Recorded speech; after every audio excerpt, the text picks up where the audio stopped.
So, dito nga po mga kalingap, mga ka-Joy Natics, Kalingap Dan at Joy Diwata muling nagkita at nagkamustahan. So, yan po yung pag-uusapan po natin mamaya mga kalingap, mga ka-Joy Natics. Pero bago po natin ipagpatuloy ang video ito sa mga bago pa lang po sa ating munting channel, huwag po natin kalimutang suportahan naman ng Kalingap Kuya Val Santos Matubang at Kalingap Rob.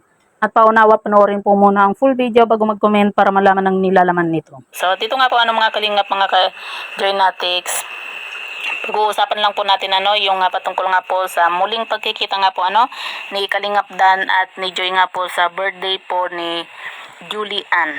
Pero yun nga po mga kalingap, una po sa lahat, wag na po natin na bigyan po ng issue po ito, yung muling pagkikita po ni Kalingap Dan nga po at ni Joy.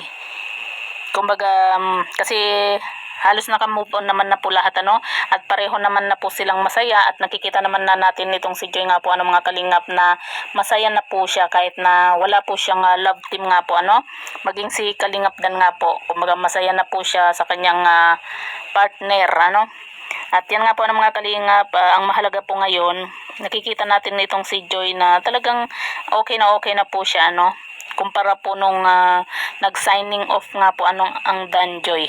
Ngayon, unti-unti na po nating nakikita na muling bumabalik po yung dating Joy Diwata na talagang sobrang masayahin nga po. Sa bagay, gano'n naman talaga si Joy na talagang laging nakangiti lang po. Kumaga hindi po natin nakikitaan nitong si Joy na may problema dahil nga po sa lagi po siyang nakangiti Kaya yung iba na mga basher ay inis na inis po dito kay Joy. Kasi sinasabihan pa na lagi daw labas gilagid.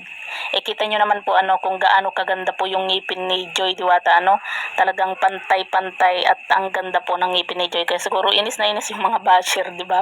Hindi lang nila matanggap. At yun nga po mga kalingap, yung pagkikita man po ni Kalingap Dan at ni Joy Diwata nga po sa 18th birthday po ni Julie Ann, hindi naman po yun talaga maiiwasan kasi pareho po sila na nasa Kalingap nga po. Magkikita at magkikita naman po talaga sila. Saka naka-move on naman na po ang lahat, di ba?